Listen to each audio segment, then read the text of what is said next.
the Juakari operators and others, our saloonists, our mamboga, our barbers. Our economy to a large extent depends on you. We cannot allow Kenyans to die because of non-distancing in any sector. So those of you who are carrying out the hair-cutting business in barbershops, in saloons, I am appealing to you today. Ensure that social distancing, fumigation of your working places, masks are used at all times. Just assume that everybody is positive and now deal with that situation. Participation of our citizens in the fight against the disease would be our key success factor.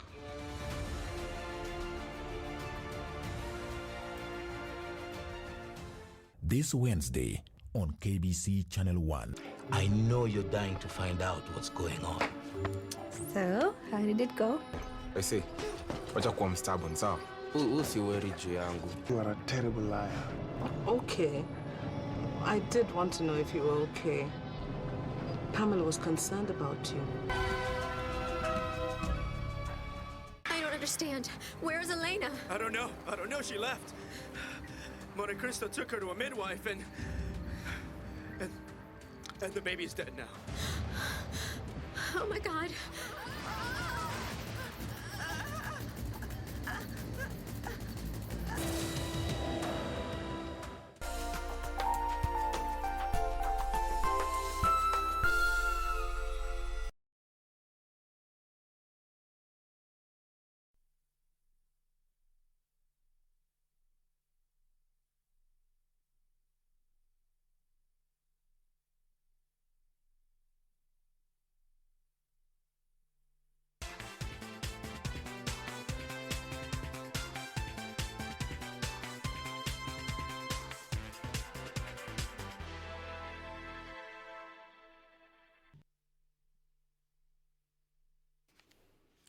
A very good afternoon to you. Welcome as we begin to explore some of the stories that have been making headlines in our country and beyond borders, from matters COVID-19 to an update on the ongoing weather patterns in the country that has seen several parts of the country receive heavy rains and the flooding situation that has affected so many countries. Today also, the cases of coronavirus globally have hit above 2.5 million people, with above 177,000 people having succumbed to coronavirus. The United Nations is now raising concern over the impacts of COVID-19, which includes starvation that might, according to the UN, affect about 265 million people. We will be giving you details about this, plus what the Kenyan government is doing to cushion Kenyans from the adverse effects of COVID-19. President Uhuru Kenyatta today had an interview with KBC's Radio Taifa. We have details of that and what he said concerning what we are doing in terms of flattening the curve in our country. Welcome on board. My name is Serfine Achieng Ouma, and we begin straight away with one of the stories that we have for you from the coastal region. The residents have been warned of dire consequences to persons floating movement restrictions order that is currently in place.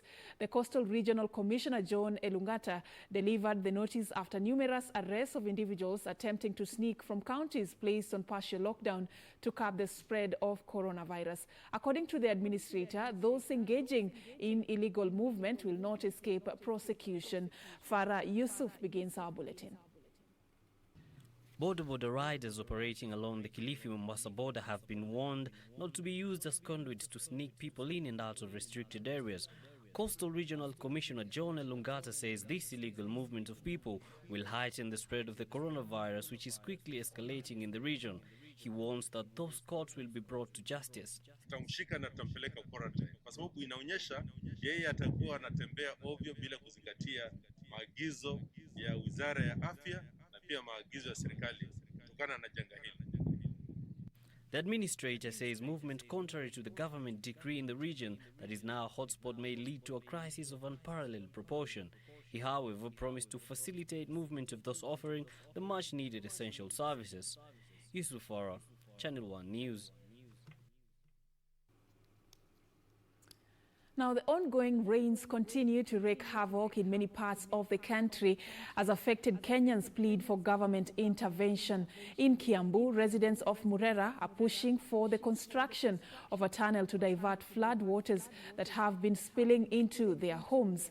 This coming at a time when Narok residents in areas prone to floods and mudslides were advised to move to higher grounds. The rainy season is here yet again, and the familiar tale of destruction and death has reared its ugly head. Just like last year and the year before, residents of Juja area are in distress as rainwaters have flooded their homes, destroying everything on their path. The state of affairs prompting calls to have a tunnel constructed so as to stop the rainwaters from flooding their homes. Maji yote ya takataka inapitia kwa manyumba ya watu.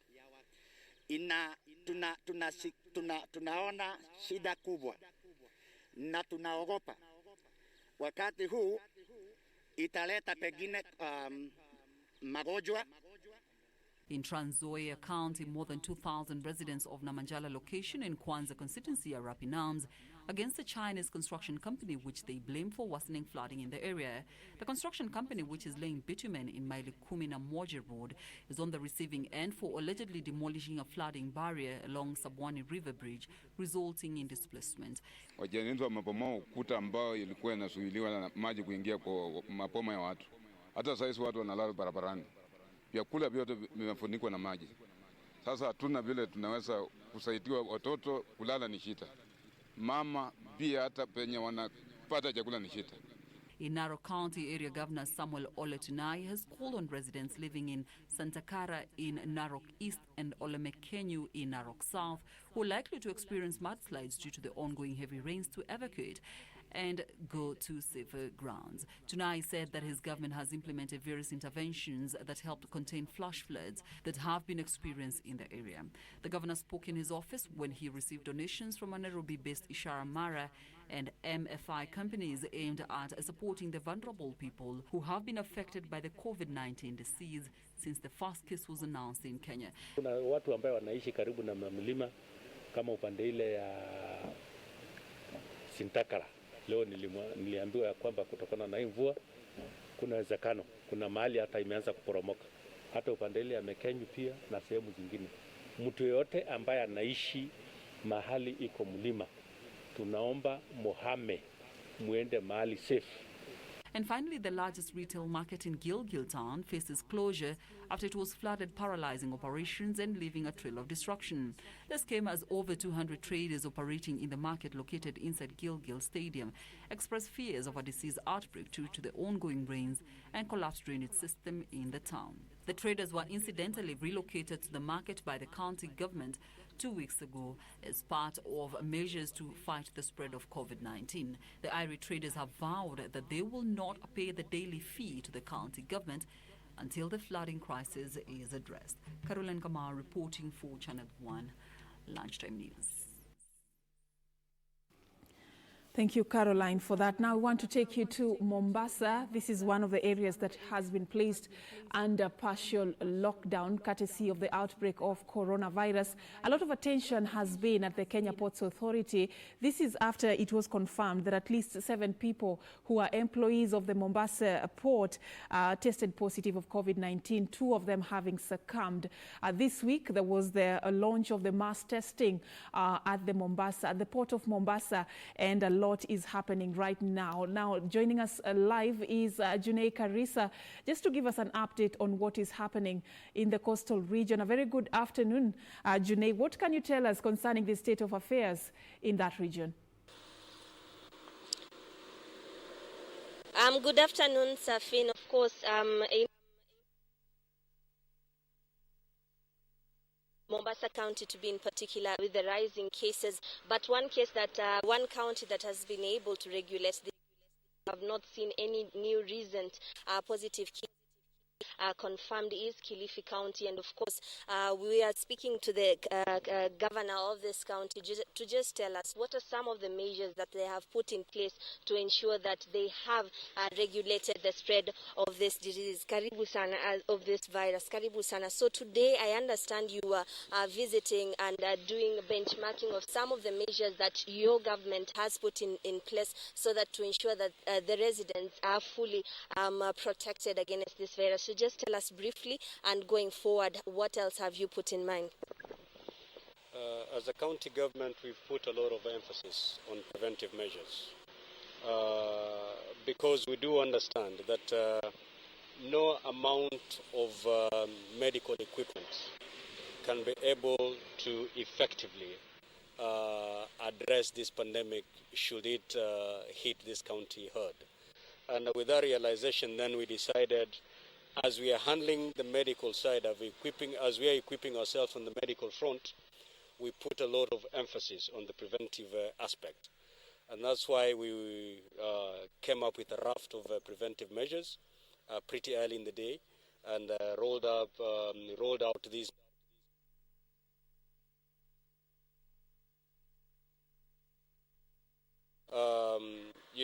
because of coming up with these measures and implementing early in the day, we have managed to see not so much infection in this county. What do you think you're doing differently than Mombasa County? Because we are seeing that the numbers are rising in Mombasa. When this virus was started infecting people, Kilifi was the place to dread. But right now, people are dreading Mombasa than Kilifi. What have you done differently? You have to understand that Mombasa is a city. It's a city with where people are concentrated in single areas. Unlike Mombasa, with a population of about 1.5, but spread across a vast area. So there's some kind of uniqueness about Mombasa. And as you're aware, coronavirus spreads when people come into contact with each other. It's easier for people to group together in Mombasa than it is in a rural county like Kilifi. In Kilifi, we have a population that is spread in the urban, in the peri-urban, and in the rural. In Mombasa, it's a city, and therefore the concentration per square per area is pretty high compared to Kilifi. And therefore, looking at it again as that challenge, then we can understand why maybe cases than Kilifi.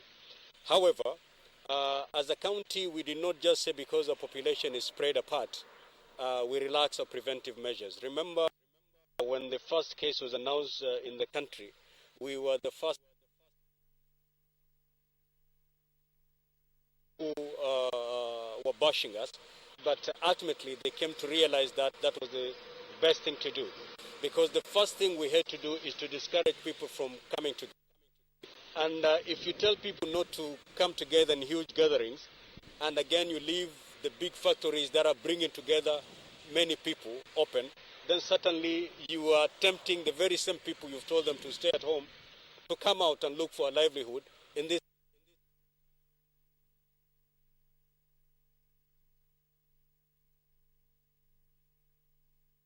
See that actually it helped. Secondly, we may not really use having Kilifi as the ultimate, because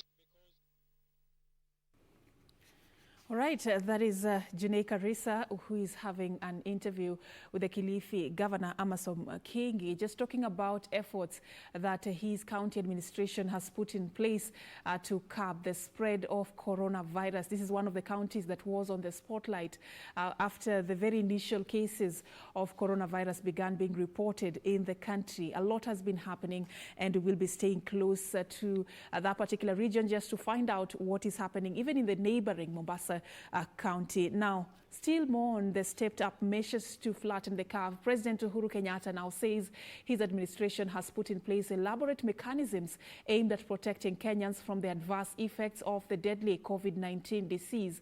While addressing the nation from State House Nairobi through Radio Taifa, the president, however, called on Kenyans to observe guidelines issued by the Ministry of Health, warning that those bent on flaunting them of dire consequences. With the country reporting more and more positive COVID-19 cases, Kenyans remained concerned with the ripple effects of the outbreak. Amid a grim economic outlook, President Uhuru Kenyatta taking a chance on live interview with several local FM stations to assure Kenyans that his administration has put in measures to caution the citizenry against the adverse effects of COVID-19. Jukumu letu la kwanza ni kuhakikisha ya kwamba tumeokoa maisha. Hiyo ndio jukumu letu la kwanza. The president would, however, decry lack of seriousness by Kenyans in observing laid down guidelines in the fight against COVID-19, saying it remains the biggest challenge in the ongoing efforts. Haya ndio itaamua kama sisi kama taifa tutashinda hii vita kati ya corona. And in the wake of the viral videos of persons who escaped from KMTC quarantine center, the president says the culprit will be forced to complete the mandatory isolation period. For those ones, hata wale tuliona wakitoroka, tutawapata na watarudi. Na wataendelea mpaka watamaliza kipindi chao cha quarantine. So mtu asione ametoroka ameshinda. The head of state would also address public outcry by Kenyans in India and China who have been appealing to the government to be evacuated back home, saying Kenya is in talks with respective countries to ensure those who wish to return home are facilitated. Uko na uwezo, tunapanga kwingine. Kulikuwa wale ambao walikuwa caught up upande ya Dubai. Yeah? Na tukasema wacha tuone hawa wako na ndege labda vile tuwaweza tupange watu walipe ile kidogo wako naye warudi. Na tutaendelea kufanya hivyo kwa wote wale ambao wako caught up katika nchi mbalimbali. And with the 21 days of partial lockdown in 3 counties coming to an end on Friday, the head of state said the National Emergency Committee on Coronavirus was evaluating a host of options to curb the spread of the virus. Mikakati ambayo tutachukua italingana na yale ambao wataalamu watatuambia tunataka tufanye ndio tuokoe maisha. At the same time, the president urged Kenyans to be on the lookout and report cases of misuse of funds meant for the less fortunate and the elderly. Tutaendelea kuhakikisha pesa tumeitoa, lakini tuambie wananchi mkiona labda kuna pahali ambapo mnaona makosa, pasheni habari kwa polisi, pasheni habari kwa viongozi wa serikali, pasheni habari. With reported cases of evictions due to non-payment of rent, the head of state said the government has no powers to give directives on personal property, but pleaded with landlords to be considerate during this trying moment. Manyumba mwenye kukodesha, tafadhalini wenzangu, yeah? Mwenyezi Mungu ametufundisha sisi wote tuwe watu wa huruma kwa wenzetu, yeah? Na hakuna wakati kama huu wa kuonesha hiyo huruma na hiyo understanding kwa wenzako. For candidates waiting to sit for their national examination later in the year, and amid concerns of coverage of the syllabus ahead of the national exams, the president said the current situation is not anticipated to disrupt the examination calendar. Reporting for Channel 1 News, I'm Gladys Mungai. All right, and now moving on, Kenyans across the country on Wednesday at noon halted the activities to applaud health workers who are on the front line in battling coronavirus. Health workers at the Kenyatta National Hospital also took part in the campaign in solidarity with their colleagues who have put their lives on the line to offer crucial services during the coronavirus outbreak. Members of staff at the Kenya Broadcasting Corporation also took part in the exercise dubbed Saa-Sita, initiated by the Kenya Editors Guild, Kenya Medical Association, and the National Association of Nurses. The event will be observed every Wednesday at noon in honor of all health workers in the country.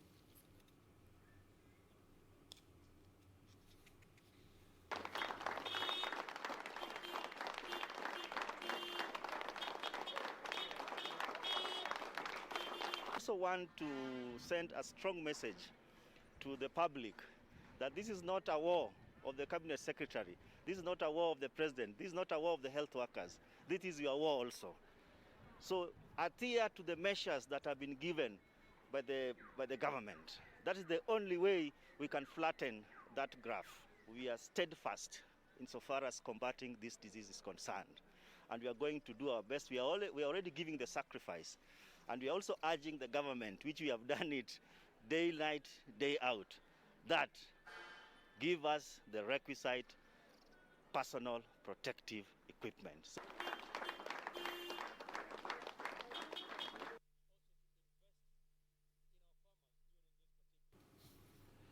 Indeed, we still continue to commend what the health workers globally are doing. They are fighting with us to save our lives in this journey. We say congratulations, we applaud you, and we keep encouraging you to do what you're doing.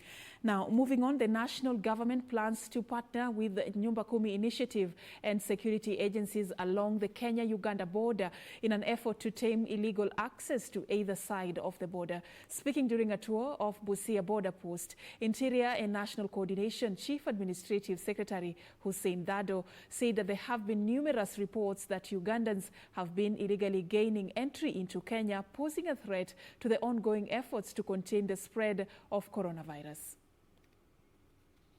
At the Busia one-stop border post after assessing the Busia County COVID-19 preparedness, Interior and National Coordination Chief Administrative Secretary Hussein Dado said there is need for security agencies at border points to beef up security and curb illegal entry into the country in order to protect citizens from contracting COVID-19 disease.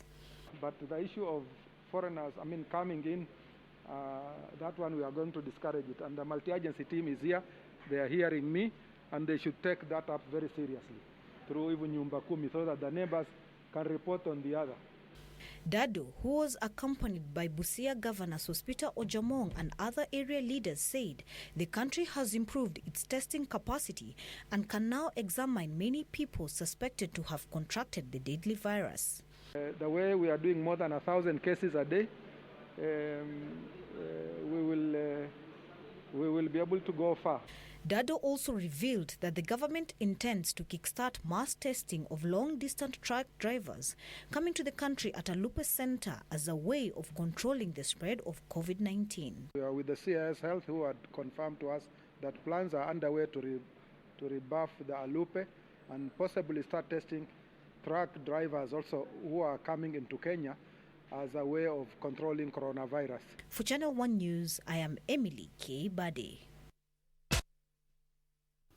That report by Emily K. Bade takes us to a very fast break right here on KBC Lunchtime News. Don't go too far. We still have more on the other side.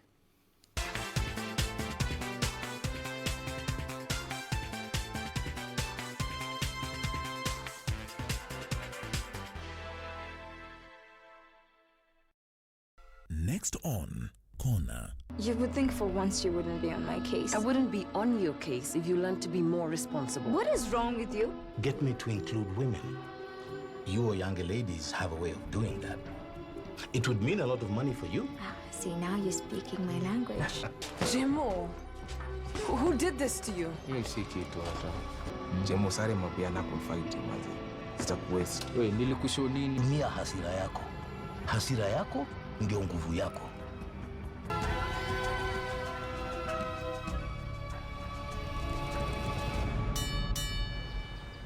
On the next episode of Elena's Ghost. I want to see my baby. No. It's better if you don't see him. But why not? I want to get my wife back to her normal strength, or else I'll hurt you. So don't you threaten me and do what you have to do to get her back in order. Elena.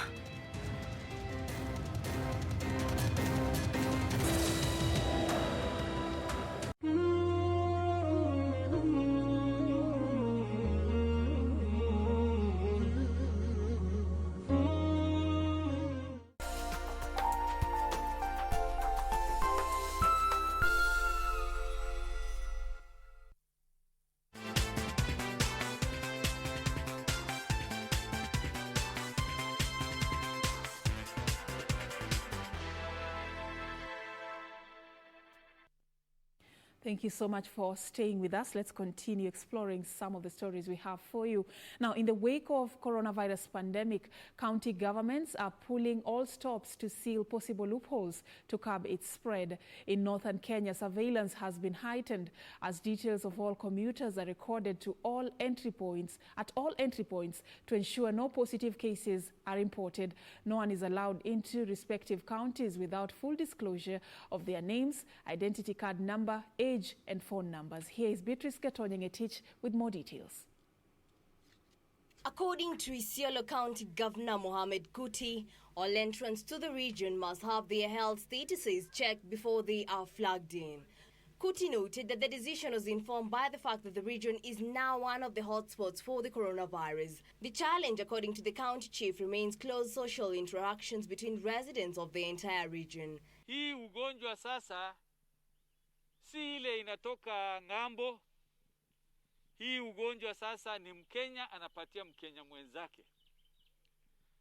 Kwa hivyo tukiwa kwa Mungu tunaomba tu tuendelee vile tulivyo bila kesi yeyote. Lakini tukiwa na kesi tutahitaji kujua nani contacts yake. Naam, tunasema watu wa nyumba 10 na watu wa ngao ama machifu na assistant chief na ma-SCC, ma-DCC mpaka mimi lazima sasa tuwe macho zaidi kwamba kama kuna wageni tuweze kutoa habari ili watu wa afya waweze kushughulika.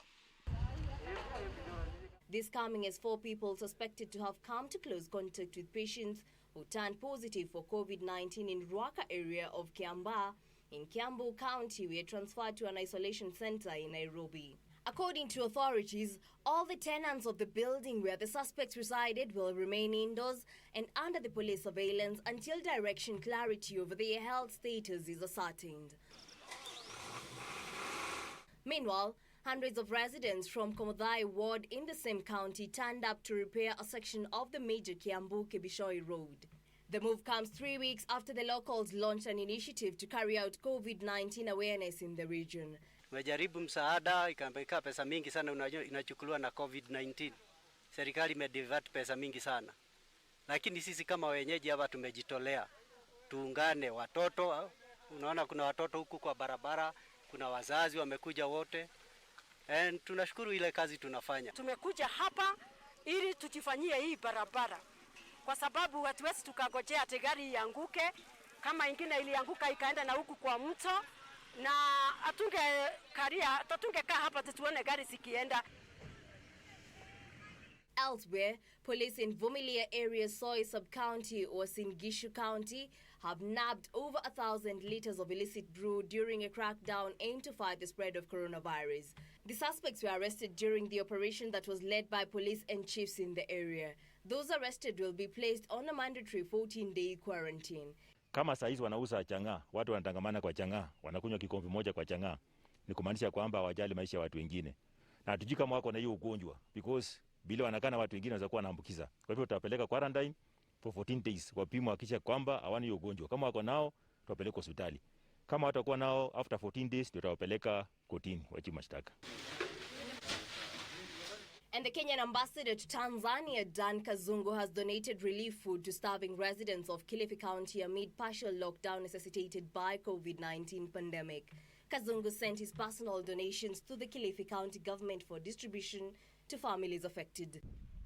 In Turkana County, the County Assembly held sittings to draw up measures to cushion the residents from economic effects caused by COVID-19. County Speaker Erastus Lokale says the county has set aside 667 million shillings towards this endeavor. At the moment there was the outbreak of the coronavirus and the COVID-19, we decided that as an assembly we would not stop our sittings because it's in times of crisis like this that leadership needs to step forward and be ready to respond to whatever situations arise.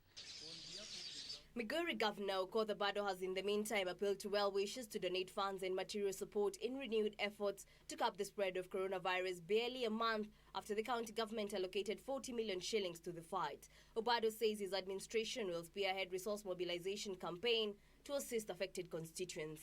When we are using resources, we are not talking about the financial resources only. resources include also the physical resources. And in order to complement government efforts in combating COVID-19, fruit juice maker KBC Kenya Limited has donated 5 million shillings worth of products to all police post stations and roadblocks. We are doing this to ensure that all the police posts are properly manned and support the effort. Can you explain that? Finally, persons wishing to donate relief supplies and other charitable items within Nairobi have been asked to liaise with the National Emergency Fund to avoid confusion. Nairobi Regional Commissioner Wilson Jenga dismissed claims that people have been denied an opportunity to donate foodstuffs to the needy, saying that the distribution modalities in place are aimed at curbing the spread of the disease. Now, from looking at what is happening across the counties, we now take you to Kajiado, where the Governor Joseph Ole Lenku say about 30% of Kajiado County residents are on the brink of starvation and require immediate intervention.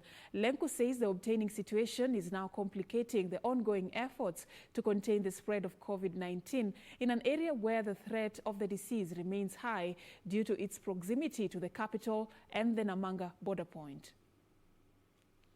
3 more COVID-19 cases were reported in Kitengela, Matasia and Ongata Rongai over the last 3 days, jostling the Kajiado County government into action.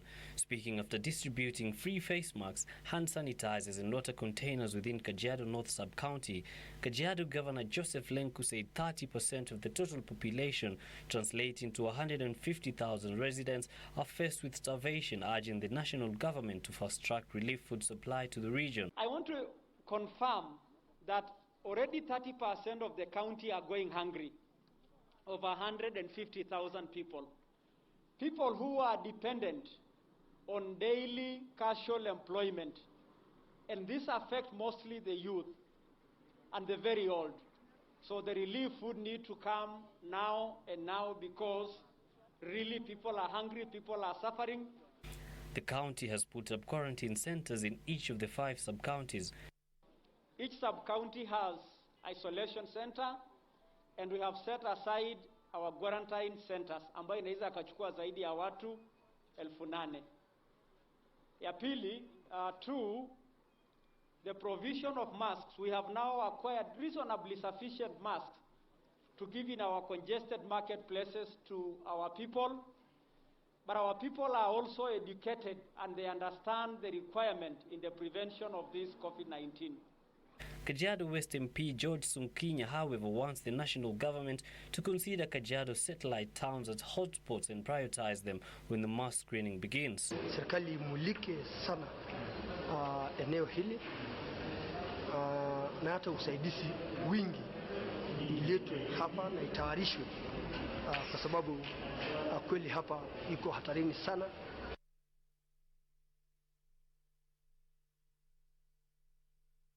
Embraced information and communication technology to deliver services following the outbreak of COVID-19 disease.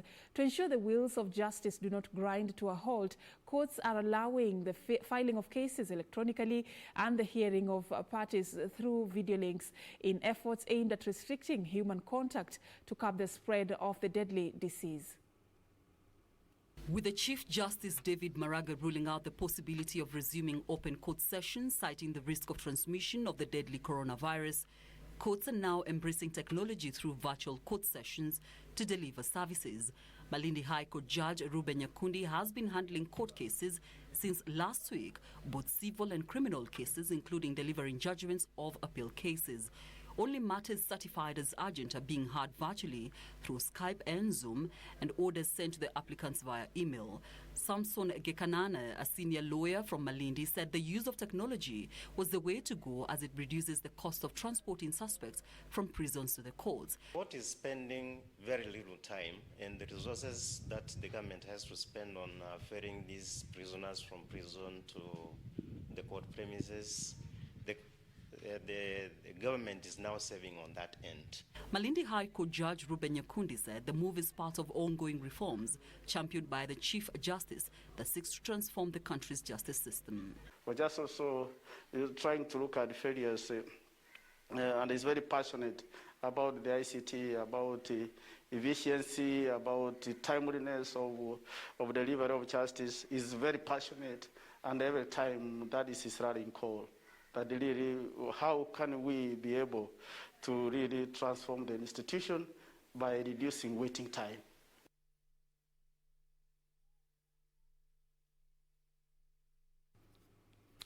Now, as the number of infected persons in the country hit 296 Tuesday, questions as to the potential future of health implications for those who have tested positive for COVID-19 abound. And with studies on whether pregnant women with COVID-19 can pass the virus to their fetus or baby during pregnancy or delivery, pregnant women remained worried about contracting the virus and transmitting it to their unborn children. In today's edition of Coronavirus Fact Sheet, we explore the risk factors for pregnant women.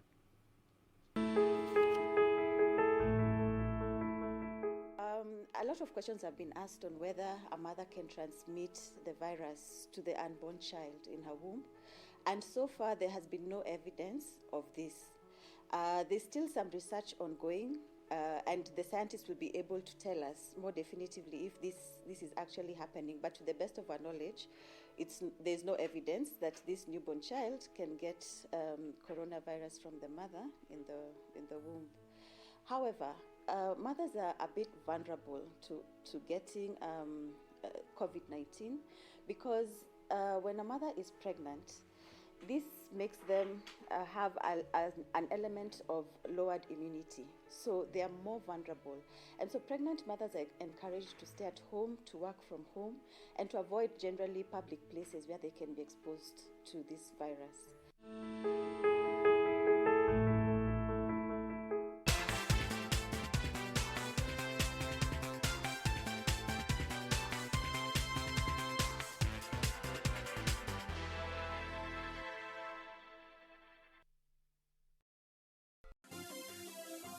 Vera Beauty College. Vera Beauty and Fashion College, with branches in Nairobi, Eldoret, Thika and Meru. Did you know that we are a TVET approved institution? We offer courses in fashion design, interior design in soft furnishing, event decoration, flower arrangement, event planning, hairdressing, barbering and dreadlocks, beauty therapy, makeup, nail technology, spa massages, teaching skills, TOT, solo business management, and many more. Register now and visit our website on www.verabeautycollege.com.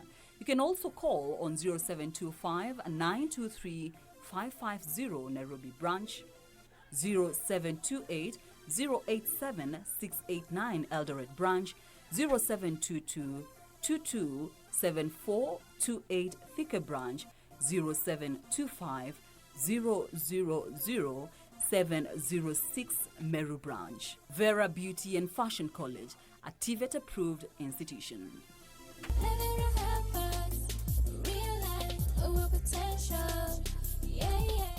Tonight on KBC Channel 1. What exactly was she doing there? I understand. Elena! Elena! Elena! Elena!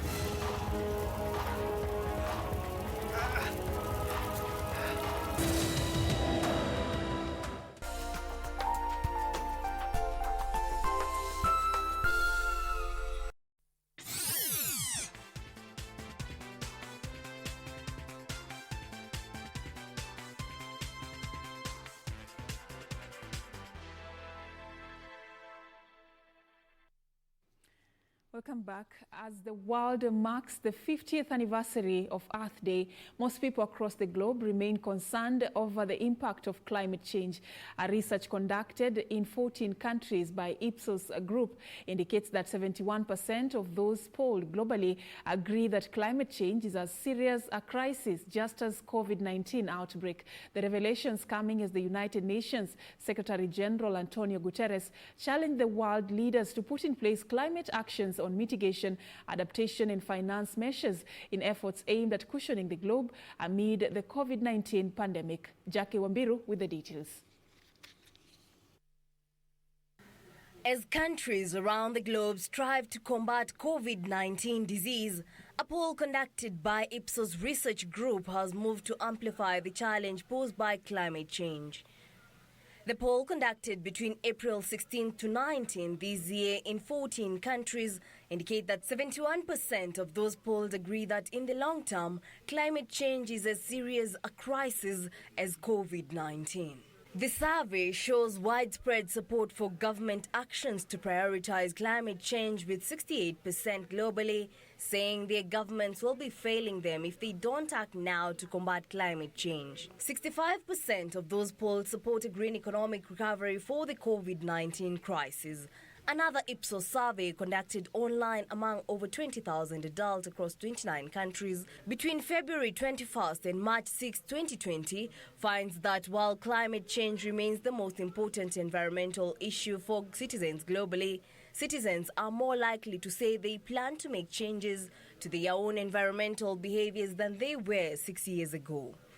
The findings indicate that the climate change remains the most important environmental issue globally, with 37% citing it as one of their top environmental issues, followed by air pollution at 33%, waste management at 32%, deforestation at 26%, and water pollution at 25%. The revelations coming as United Nations Secretary General Antonio Guterres calling on world nations to put in place ambitious climate actions on mitigation, adaptation and finance measures in efforts committed to building back from the COVID-19 pandemic. According to Guterres, there is need to use the recovery from the effects of COVID-19 to secure a more sustainable and resilient future so as to build a healthy and resilient future for the people and the planet. This year, the 50th anniversary of the first Earth Day has encountered a new normal, with a global pandemic changing the way we live across the world. Reporting for Channel 1 News, I'm Jackie Wambiru.